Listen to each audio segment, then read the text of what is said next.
Welcome to Amazon FBA Inventory Management. In this particular section, we'll be utilizing how you can manage your inventory and make a lot of money in the process.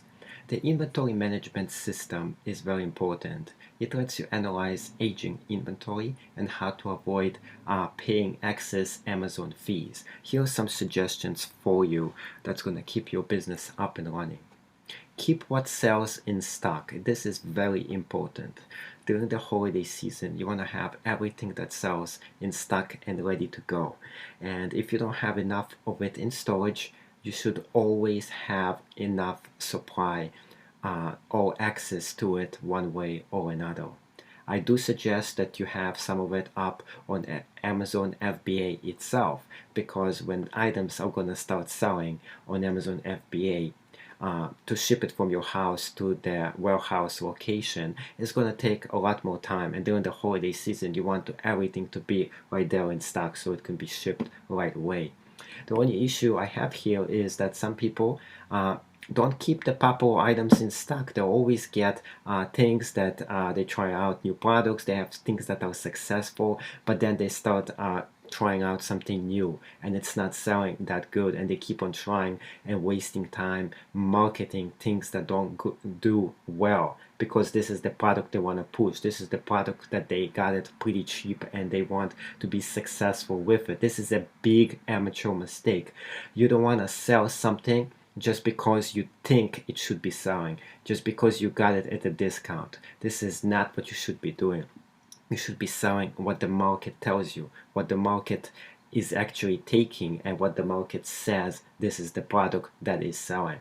This is what you should be selling and what you should be concentrating on all your efforts on by itself. So that's what you should be doing. And to reduce the fees, you want to get rid of items that are not selling well. You don't want to waste your time promoting products that are not selling. If you have a product or a few products and you're spending 90% or 80% of your time trying to promote a product that is not selling, you're wasting your time. You could be doing it the other way around, and this is what I suggest for you to do. Spend 90% of your time promoting 3 or 4 products that are one of your best out there, instead of spending 90% of your time promoting things that don't sell, because you're going to be spending a huge amount of energy trying to promote something that doesn't work for you. And you'll be a lot more successful in the long run promoting things that actually are working.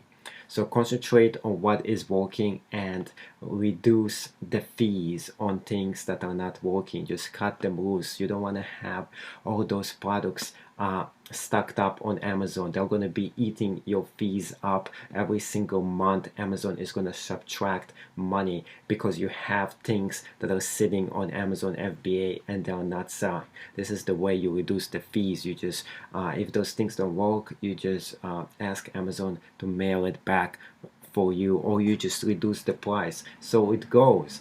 And the reason you want to reduce the price for things that don't work, maybe it's much better for you to reduce the price and just make them just get sold, and you don't have to worry about it anymore. And then you concentrate your effort on what is working for you. Also, do not store items at Amazon FBA if they are not going to be successful. If you see things are not working well for a few products, just pull them out and try to sell them individually instead as an Amazon merchandise. So it's much better for you to do it this method. You'll make a lot more money in the future, and also you're not going to be paying all those storage fees to Amazon itself.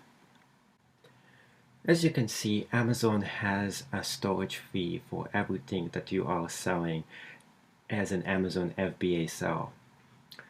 And when you look at it, you can see that they actually have different storage fees for different time of the year. Between January and September, the storage fee goes down to 40 cents per cubic foot. And then the standard size is actually 51 for cubic foot. And in October to December, this is the holiday time of the year. This is when the season actually picks up, and the storage fee itself goes even higher. So keep that in mind when you're doing it. And also you'll be charged as a long-term storage fee applied to units that have been stored in a fulfillment center for 6 months or longer. So you don't want to have something just sitting there for 6 months. Then you'll be charged $11 for a cubic foot.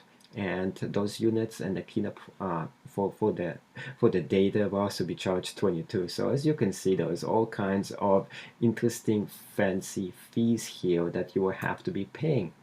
And if you have a bunch of products you'll be selling, and eventually you will, those small storage fees, although it's like only 40 cents an item for only a month, doesn't seem a lot to you if you have no storage place at your place.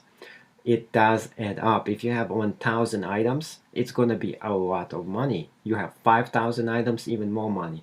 In fact, I suggest for you that you concentrate on selling large, big ticket items. The reason for that is you're going to get, first of all, more money for the items that you have. And second of all, you're not going to be paying so much storage fees, because the more items you have and the more items you have stored on Amazon, the more fees it's going to take you. And in fact, selling a bunch of small items in the long term, you're going to lose a lot of time, energy, and money doing business like that. It's much more better for you to find successful large ticket items and make a lot more money in the process.